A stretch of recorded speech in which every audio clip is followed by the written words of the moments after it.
Hey, this is my video review for Super Mario 3D Land, and it's been a while since I've done one of these. I meant to review Star Fox 64, but I didn't get around to it. All I can really say is that game is pretty bad, and you should avoid it if you can.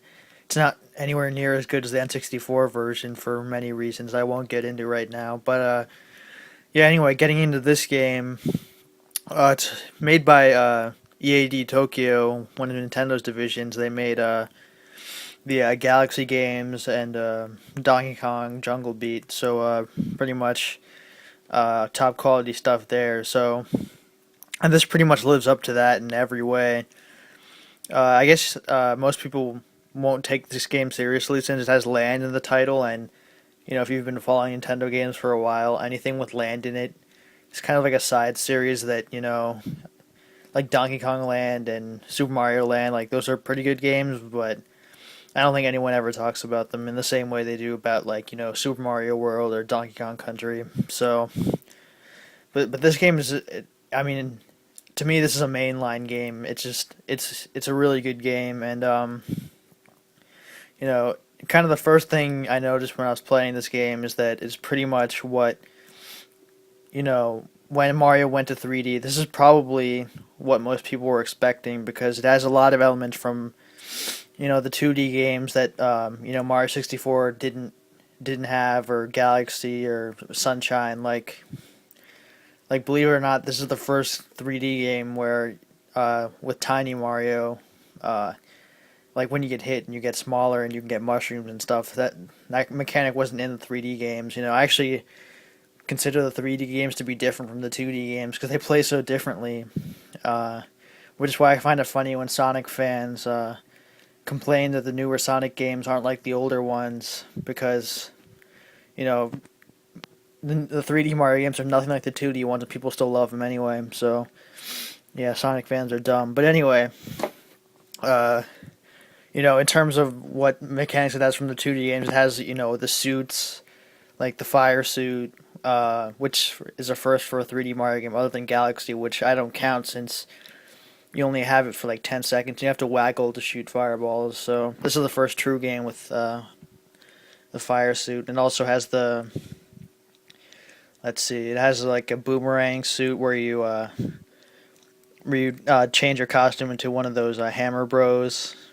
I guess they're a boomerang bro. I don't really know their names, but you can throw a boomerang. It's kind of like the fire suit, but it has less range, and you can grab items, kind of like in Zelda. So if you uh, shoot near a coin, you'll get that coin back. And there's also this propeller suit, which is like the one in New Super Mario Bros. Wii, where if you press A in the air, you get more lift, and you go down more slowly afterwards, and which is used a lot in certain levels. And I guess the most important costume or suit is the Tanuki suit, and I love how this series is so popular that they can advertise it on the back of the box, and they expect people to know what it is.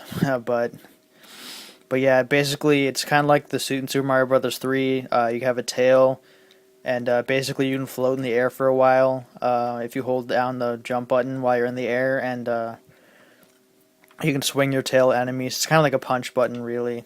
Uh, but the one thing you can't do is fly, which you could do in Super Mario Brothers 3. It would kind of break the game if you could do that. So I guess that's why you can't fly with that suit. But it looks nice, and it functions really well. And another thing I'll say about this game is that it has really really good control. It's probably the best in the series in terms of movement. Jumping. It feels great. It's even better than Galaxy's controls or even the 2D Mario ones. So that's amazing. And obviously that's 3D in the title, and 3D does actually work pretty well. Sometimes it really helps you in levels where you have to jump to a lower platform so you can see exactly where you're going to land. The 3D helps that, but honestly, I don't really use the 3D much because it's kind of a hassle. You have to focus a lot, and you have to get the right angle on the viewing angle on the screen, and I'm not in really a good position to do that. So I usually just play it with 3D off, and it works pretty well there too. But it is a nice effect if you can tolerate 3D mode in general. But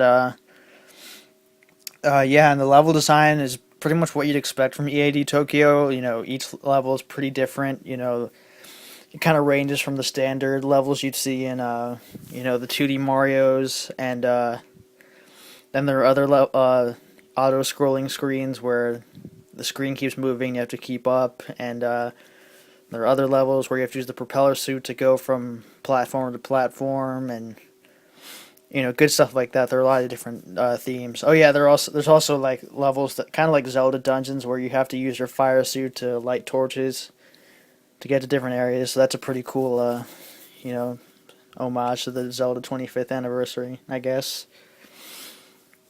But yeah, I mean, the thing about Mario is that you pretty much know what you're getting when you buy these. Like whenever a new Mario game comes out these days, I'm usually not that excited about it because I usually know what I'm getting. But when I actually get my hands on it, it's it's incredible. Like these are easily the most well designed games available, especially since I've been playing Sonic Generations 2.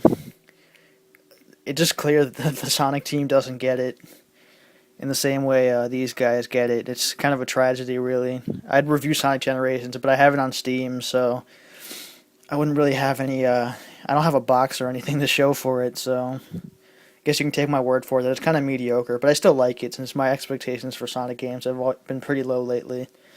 I even like Sonic 4 a little bit for what it's worth to you.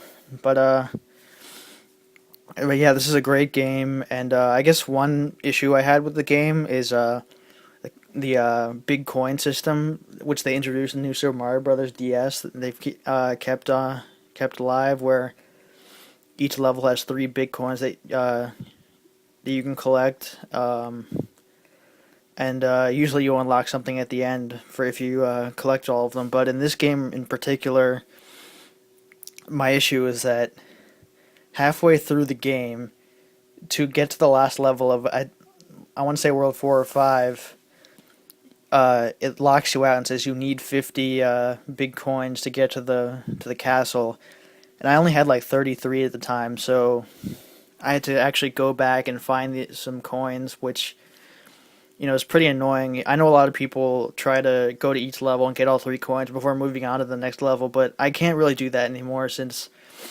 you know I just think I don't like the pacing for that, and I usually just end up not finishing the game if I'm in that mindset because some of the coins are really tricky to get. So I just try to get all the coins after I've already beaten the game, since it's much easier to kind of go back and see what you missed. So I think a lot of people are gonna hit a wall where they have 20 something coins, they see this 50 coin barrier, and they'll probably just put it down, which is unfortunate because you always want to move forward in these kind of games.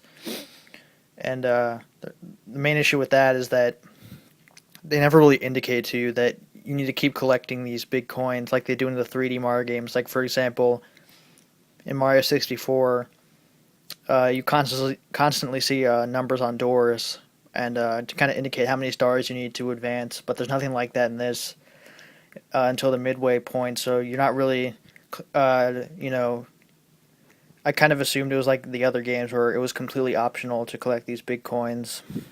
So that's why I hit that wall. So it's kind of a bad mechanic. I don't know why they've had to put that in this game.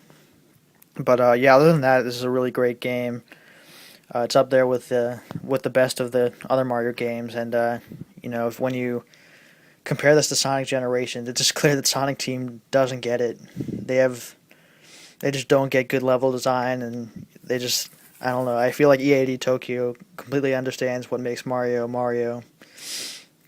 And yeah, this is definitely a special game and easily the best game on 3DS, not counting Zelda Ocarina of Time 3D, since that's just a remake. But yeah, until next time, hope you enjoyed this review. Hope it was informative, and yeah, talk to you later. Oh, and for the record, I actually do like Sonic Generations, but my expectations are kind of low. For example, I like Sonic 4 for what that's worth to you, but it's just that I think it has a lot of design issues. Like, for example, the 3D levels, the enemy placements are kind of messed up. Like, They make it so that when you run too fast, you accidentally run into an enemy, uh, basically punishing you for going too fast, which I find kind of counterintuitive for a Sonic game. But yeah, this isn't a Sonic review, so yep. Once again, see you later.